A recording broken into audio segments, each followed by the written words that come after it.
Bismillahirrahmanirrahim. Assalamualaikum warahmatullahi wabarakatuh. Saya Ulfa Nur Kumalasari dari kelas PGMID IAIN Ponorogo semester 6 akan mempresentasikan hasil artikel yang telah saya tulis yang berjudul Implementasi Dimensi Gender Sosial Inklusi dalam Evaluasi Pendidikan dalam memenuhi tugas mata kuliah Gender Sosial Inklusi yang diampu oleh beliau Ibu Dr. Hajah Evi Muafiah MAG. Dalam artikel ini, pertama, saya menulis pendahuluan. Yang kedua, ada pembahasan yang mencakup evaluasi pembelajaran dengan dimensi gender sosial inklusi. Dan subbab yang kedua yaitu pengembangan alat evaluasi pembelajaran dalam dimensi gender sosial inklusi. Dan yang terakhir yaitu penerapan evaluasi pembelajaran dalam dimensi gender sosial inklusi. Dan bab yang terakhir yaitu bab penutup. Kemudian selanjutnya dalam pendahuluan ini saya menulis perkembangan pendidikan inklusif di Indonesia saat ini itu sudah cukup pesat dan diterima. Namun dalam realita kenyataannya ternyata pengimplementasiannya itu masih dihadapkan pada banyak masalah. Nah, inilah yang tentunya harus kita perhatikan agar tidak menghambat pendidikan inklusif yang telah disiapkan dan tetap sejalan dengan konsep yang telah mendasarinya. Dalam artikel ini saya menulisnya karena ada pertanyaan terkait dengan evaluasi pembelajaran inklusif yang sebenarnya itu seperti apa. Hal ini dilatar belakangi dan ditanyakan karena adanya perbedaan karakteristik dari setiap siswa itu sendiri. Tentunya pendidikan inklusif itu adalah sekolah yang menerima siswa reguler dan juga siswa berkebutuhan khusus. Nah, karena adanya latar belakang siswa yang berbeda ini, akhirnya timbullah pertanyaan dan masalah tersebut. Seperti yang dijelaskan juga oleh Hendro Sugiono Wibowo dalam penelitiannya, bahwasanya evaluasi pembelajaran itu harus sangat diperhatikan agar benar-benar objektif dalam menjelaskan kondisi dari siswa itu sendiri. Nah, Hendro Sugiono Wibowo ini juga memberikan contoh permasalahan dalam evaluasi pembelajaran siswa dalam pendidikan inklusif. Contohnya yaitu ada siswa yang selalu tremor tangannya. Nah, itu nanti misalnya seorang guru meminta evaluasi dalam bentuk mengerjakan soal esai.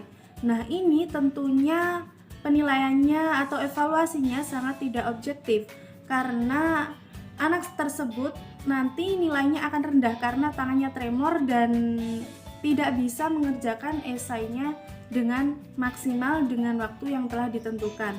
Jadi, penilaian tersebut itu tidak objektif karena hasil evaluasi dipengaruhi oleh kondisi siswa atau individu itu sendiri. Dalam penulisan artikel ini, akhirnya saya mengambil rumusan permasalahan, yaitu yang pertama, bagaimana evaluasi pembelajaran dalam pembelajaran dengan dimensi sosial inklusif. Kemudian, bagaimana mengembangkan alat evaluasi pembelajaran dalam dimensi gender sosial inklusi. Dan yang ketiga yaitu bagaimana penerapan atau implementasi evaluasi pembelajaran dalam dimensi gender sosial inklusi.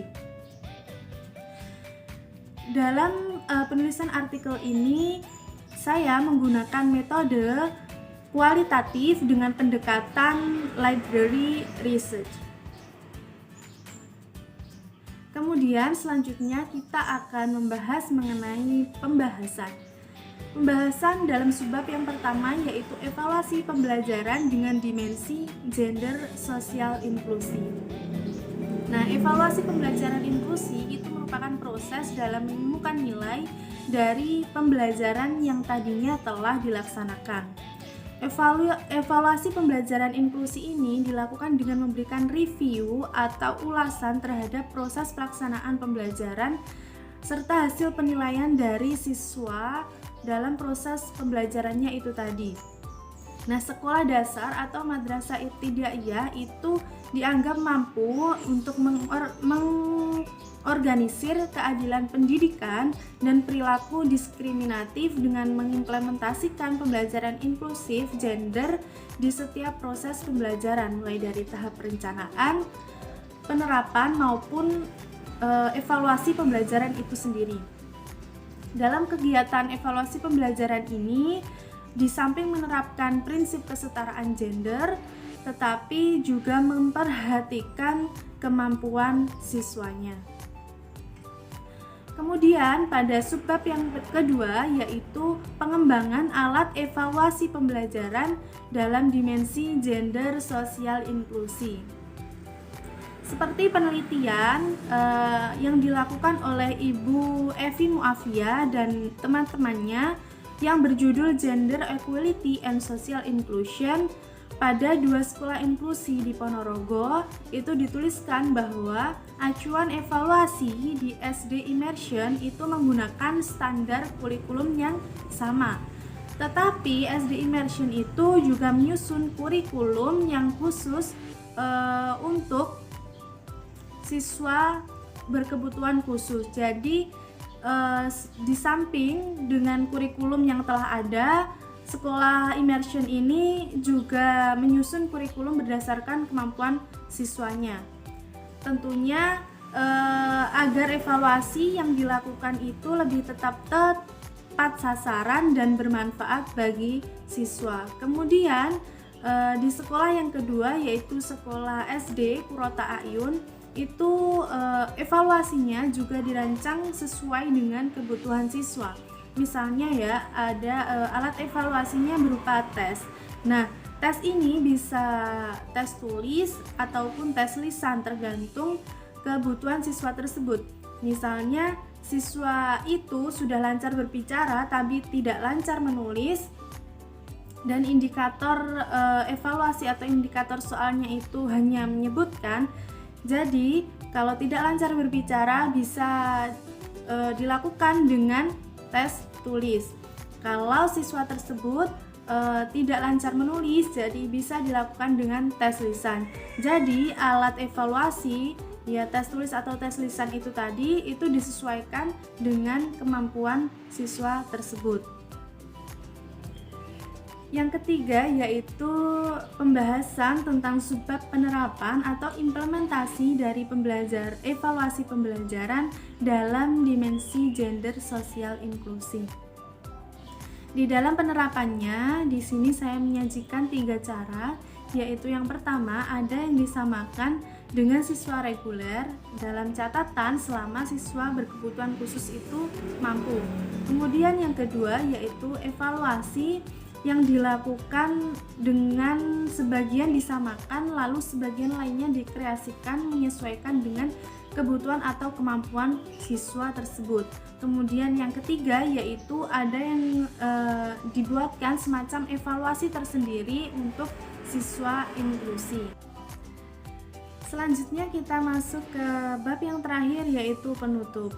Di dalam penutup ini saya menyimpulkan bahwasannya dalam kegiatan evaluasi pembelajaran di samping memperhatikan kesetaraan gender antara aspek laki-laki maupun perempuan, namun juga memperhatikan kebutuhan atau kemampuan siswa.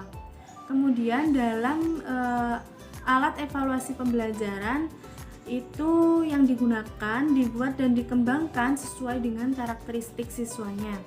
Dan dalam pelaksanaan atau pengimplementasian dari evaluasi pembelajaran, pihak sekolah itu tidak memaksakan apapun atau menuntut siswanya untuk menjadi sama dengan yang lain.